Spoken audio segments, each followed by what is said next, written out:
ahorita a la mente de lo que hablabas acerca de la comunión más emocional o vivencial con el escritor que con lo escrito. Vendrá también algo relacionado con tu formación musical, ¿no? Que a lo mejor sería, como me pongo, si sería similar el tratar de entender el pensamiento, tan difícil como realmente entender la música, sino que más bien la relación debe ser como más íntima, más personal. A ver, sí, reivindico y subrayo una cosa, el hecho de haber tenido esa formación durante 10 años, o sea, fue de los 5 años a los 15 años,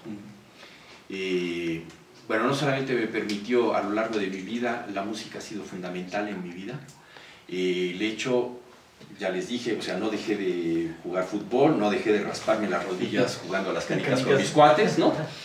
Pero también era fascinante terminar un día normal de clases, hacer la tarea y después ponerme a estudiar el instrumento que yo tocaba y que me enseñó, fue el acordeón, y tenía una maestra alemana que era un monumento, además enorme, gigantesco. Yo como niño de 5, 7, 8 años la veía todavía, pero era una alemana, así genuinamente alemana, se llamaba Anne Pertak. Además que era un monumento de disciplina, y eso para mí también fue absolutamente fundamental. O sea, la disciplina yo no la aprendí, de verdad, lo digo así, no la aprendí esencialmente con mis padres, no la aprendí esencialmente con la escuela, sino con esa mujer que me tenía con la correa pero muy cortita. Y por otro lado, yo no sufría con la música, mi educación sentimental fue con la música, ¿no? Por eso mi preocupación por el lenguaje tiene que ver mucho con esa formación musical. La música sigue siendo fundamental en mi vida. Yo dedico un tiempo todos los días a escuchar música. Yo no escucho música haciendo otra cosa, sino me siento a escuchar música, ¿no? Y bueno, la ventaja de esa formación que tuve también es que me permite la música que escucho entender un poco cómo está construida, ¿no?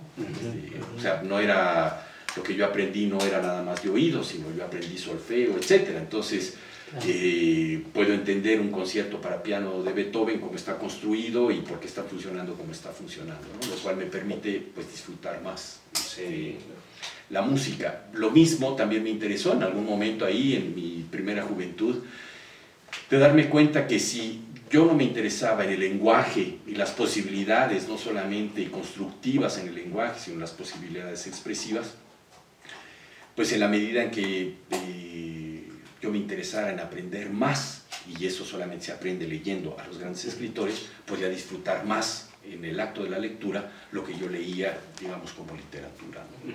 La literatura no se aprende de verdad en la carrera de letras. Eso se aprende solamente leyendo a los que han construido la literatura en las diferentes tradiciones occidentales o no occidentales a lo largo de la historia de la literatura. Exactamente. Y hablando de esta experiencia de la lectura, ¿no? A mí justamente por eso siempre me gustaba mucho el título de esta colección, ¿no? Porque es para leer, ¿no? Es, sí.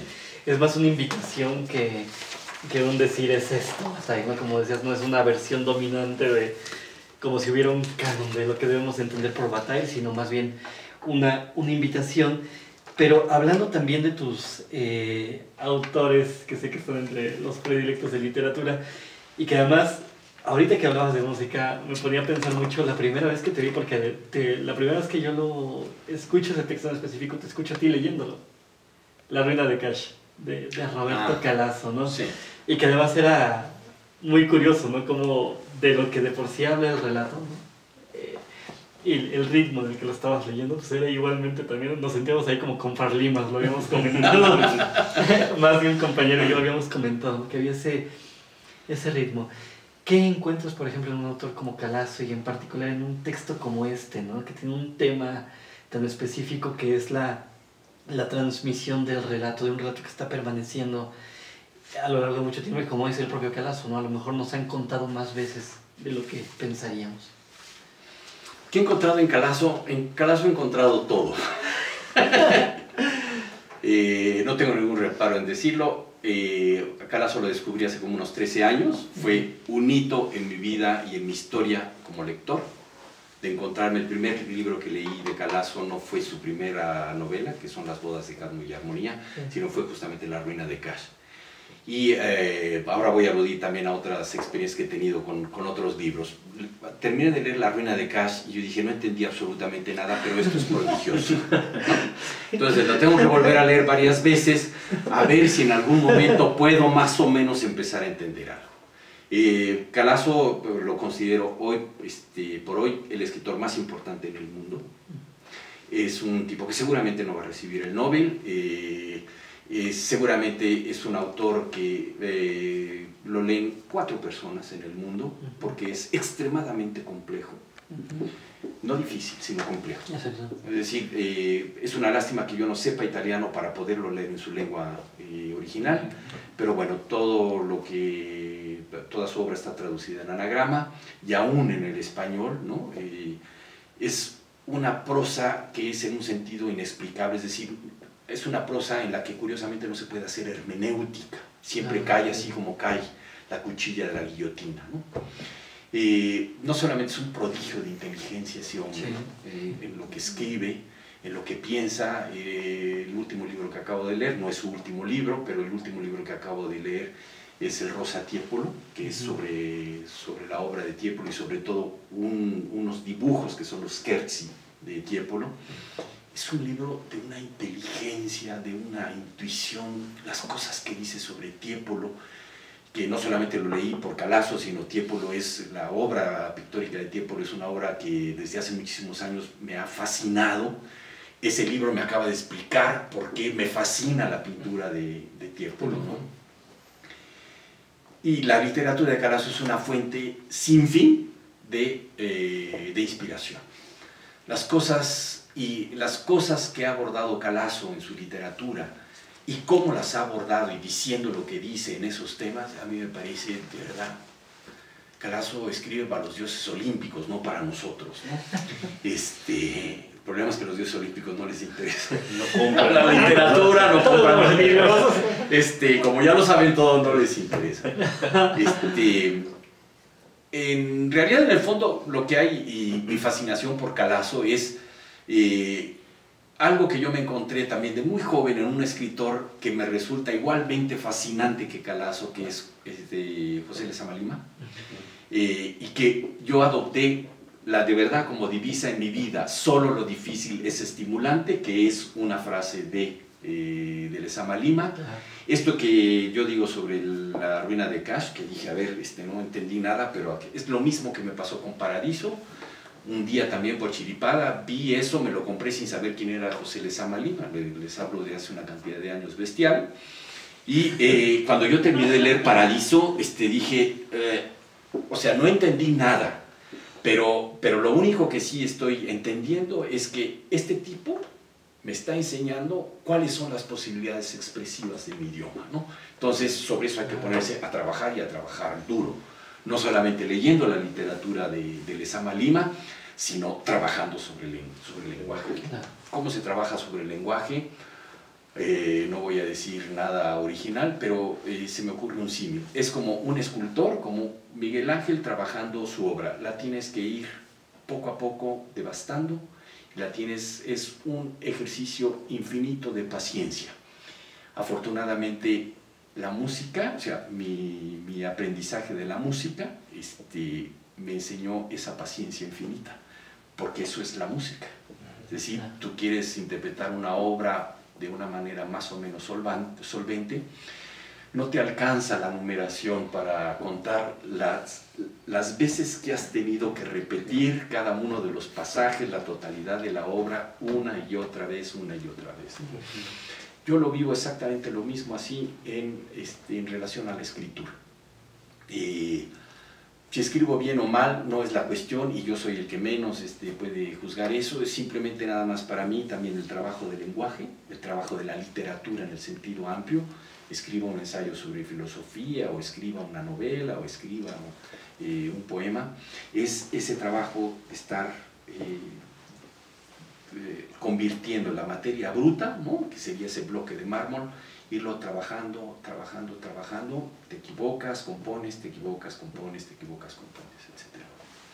Entonces, volviendo a Calazo, sí, desde hace un buen tiempo, Calazo, en términos de experiencia intelectual y literaria, para mí es absolutamente fascinante, es un desafío. La ruina de Cash me lo tomé un poco como decir, bueno, entre otras las cosas, ni siquiera un 10% de los autores que aparecen citados en esa novela, que a su vez no es una novela, que se comporta de todas las maneras posibles, ¿no? La ruina de Cash a ratos es ensayo, a ratos se comporta narrativamente, muchas veces deja de comportarse narrativamente, etc. Tiene la referencia bibliográfica más larga que hemos visto para una novela. Luego, exactamente, ¿no? Están las 350 referencias bibliográficas.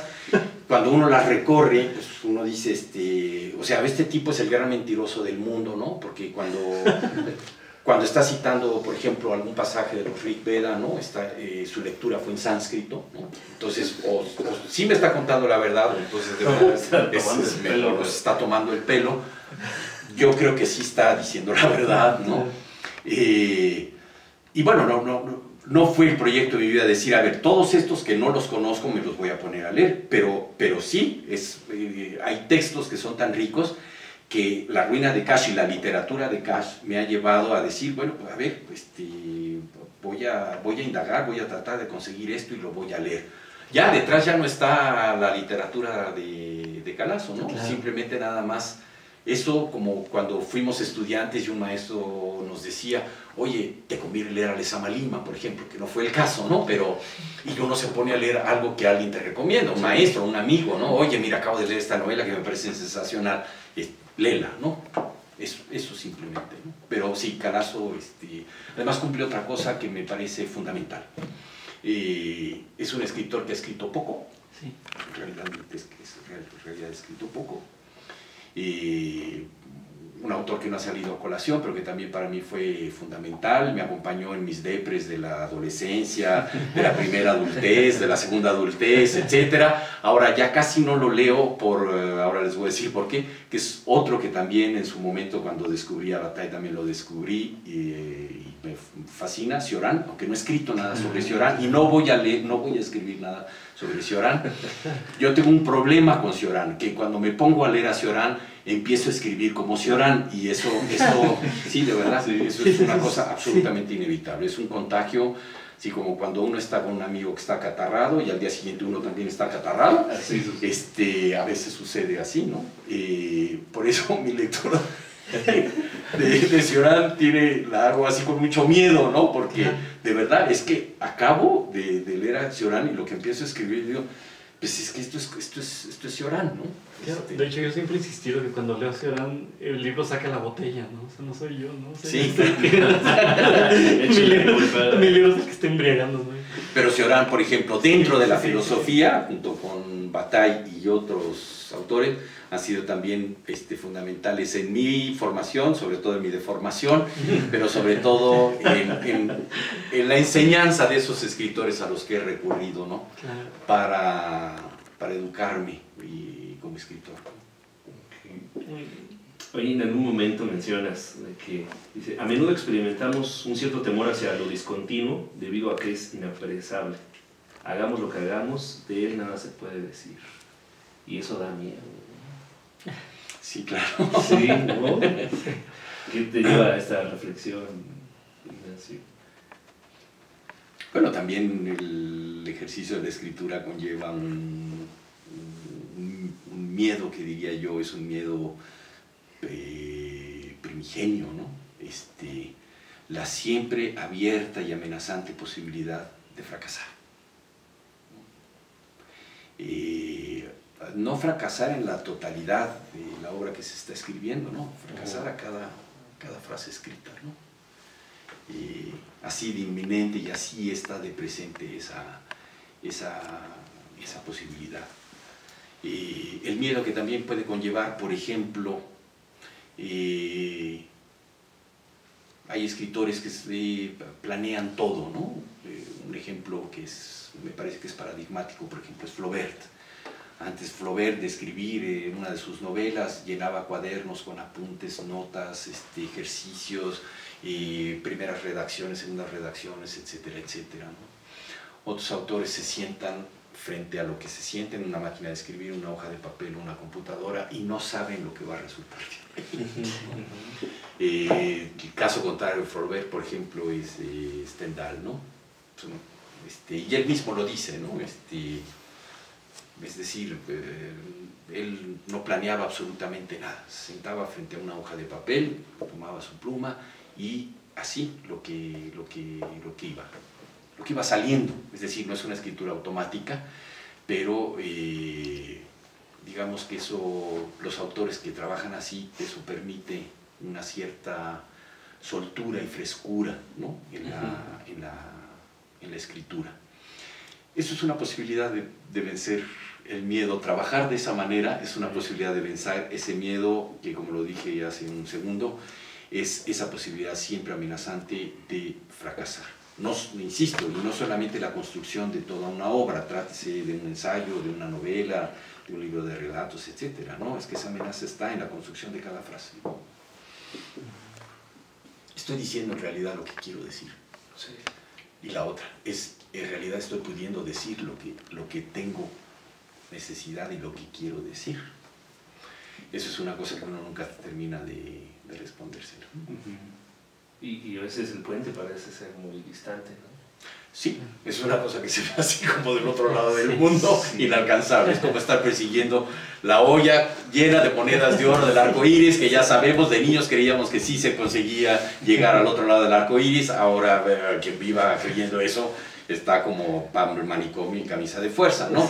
No, porque ni hay olla, ni hay monedas de oro, y el arco iris siempre se mueve en la medida en que nosotros nos movemos, ¿no? Eso también sucede, eso es la escritura misma, ¿no? Eso que pretendemos alcanzar, un nivel de concreción del pensamiento y de la expresión, eso es lo que nunca finalmente alcanzamos, ¿no? Y sin embargo, hay escritores necios que de cualquier forma dicen, voy a escribir. Porque lo lógico, porque sería lo sensato, es que eso es también una problemática que está en Bataille, en Cioran, en el mismo Nietzsche, porque diablos no me cayó la boca. Claro. Y justamente hablando de esto, la disolución del lenguaje. La disolución del lenguaje.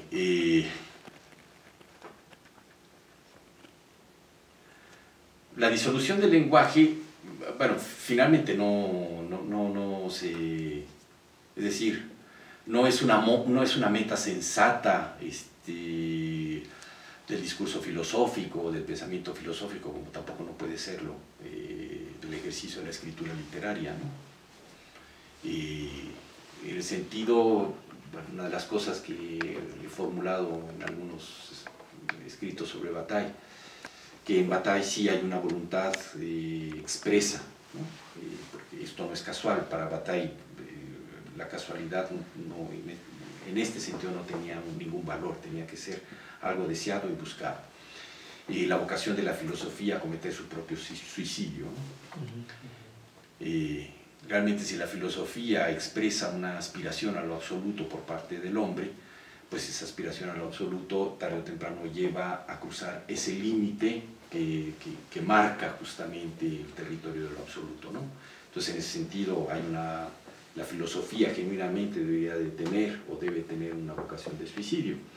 Claro, no lo comete en el sentido en que entonces pues, el discurso filosófico se diluye en el silencio, ¿no? Para Bataille, que eso también en eso consiste la experiencia fundamental, vital, lo que él llama la experiencia interior, ¿no? Es la disolución del sujeto, y evidentemente la medida de la disolución del sujeto es la disolución del lenguaje, como aquello que se dice o puede decirse articuladamente acerca de un mundo articulado, ¿no? En esa disolución finalmente todo se disuelve, el lenguaje, el mundo, y aquel que piensa y aquel que trata de articular algo acerca del mundo, ¿no? Pero eso es una meta, eso es una finalidad, eso es lo que nunca se puede proponer ni en la filosofía ni en el pensamiento como una finalidad, ¿no? Claro. Eso es, yo creo que Bataille insiste claramente cuando uno tiene ganas de escucharlo, lo que dice, insiste en que finalmente en eso reside justamente la soberanía de esa experiencia, ¿no? Que no es una experiencia buscada y deseada, que eso es justamente con lo que equipara la experiencia extática, la experiencia de los místicos, no solamente occidentales, sino cualquier tipo de místico. Bataille fue un autor, de los pocos autores que no solamente se arriesgan a esto, a lo que me he referido, sino que a pesar de saber de esa imposibilidad de comunicar la experiencia interior, lo hace, ¿no? A ver, aquí en México hay una historia de la lectura de Bataille, que fueron sobre todo esos escritores de la generación de medio siglo, Juan García Ponce, Salvador Elizondo, que está muy bien, pero a ellos esencialmente lo que les interesó fue el tema del erotismo en Bataille. De confesarles que a mí es el tema que menos me ha interesado. El meollo del pensamiento de Bataille es la Suma Teológica, está compuesta por los 3 libros, la experiencia interior, sobre Nietzsche y el culpable. Son libros de lectura muy difícil porque nunca están cumpliendo nuestras expectativas como lectores. Se comportan de una manera que como lector común no sabemos cómo tomar esos textos, ¿no? qué hacer con ellos, ¿de acuerdo? Y las frases, lo que acabo de decir ahora, me parece que eso es un resumen de lo que es la suma teológica, ¿no? Que eso es, insisto, me parece que es la parte más sustancial, más vital, más interesante de toda la obra de Bataille, y miren que no escribió poco, porque ahí es donde se encuentra justamente la problemática del escritor, ¿no? A sabiendas de que la necesidad de contar esa experiencia va a traicionar la experiencia, es algo que viene desde Proust, ¿no? La pregunta, ¿qué es lo que cuando me pongo a contar, qué es lo que estoy narrando? ¿Estoy narrando los hechos, estoy narrando los recuerdos de los hechos, ¿no? Yo creo que eso es fundamental en el siglo XX, es eso que marca la obra de Proust, ¿no? Que en realidad cuando nos ponemos a narrar una experiencia, lo que estamos haciendo es narrar el recuerdo de una experiencia. La experiencia ya quién sabe dónde quedó, ¿no? Por eso hay, frente a una narrativa que abarca la comunicación de ese tipo de experiencias, ¿no? Que normalmente simbran la vida del individuo que la experimenta, siempre hay esta problemática, ¿no? Esta sensación inevitable de que estoy traicionando lo que estoy diciendo en relación a mi experiencia, no estoy seguro de estar contando como la debo de contar, como la debo de narrar. Lo segundo, ¿a quién le puede interesar mi patoaventura? ¿No? Claro. Sí, eso es otra cosa fundamental, claro. Que eso es otra problemática también del genuino escritor, ¿no? O sea, ¿cuál es el sentido de estar escribiendo lo que estoy escribiendo? ¿A quién puede interesarle esto? Es imposible que alguien vaya por la vida pretendiendo y haciéndole creer a la gente que lo que está diciendo es interesante, fundamental, claro, para la gente, que sin ello, pues la gente, ¿no? Acabaría condenada al infierno, ¿no? Eso sería un autor de una soberbia inconmensurable, ¿no? Y después lo que ya que resuelvo, porque, bueno, el escritor siempre puede decir, es que me resulta inevitable, ¿no? Contar la experiencia. Bueno, me resulta inevitable, pero siempre está, ya lo dije hace un rato, también está la otra posibilidad, y por qué diablos no me cayó la boca, ¿no? Claro. Ya, Bataille no se cayó la boca. Su obra son 12 tomos, de la edición de las obras completas, de este tamaño. Cada tomo tiene un promedio más o menos de unas 600, 700 páginas. No se cayó la boca. Y pues qué bueno que no se cayó la boca, ¿no? Porque si no, no lo hubiera podido yo leer, ni no lo hubiera podido leer, ni Salvador Elizondo tampoco.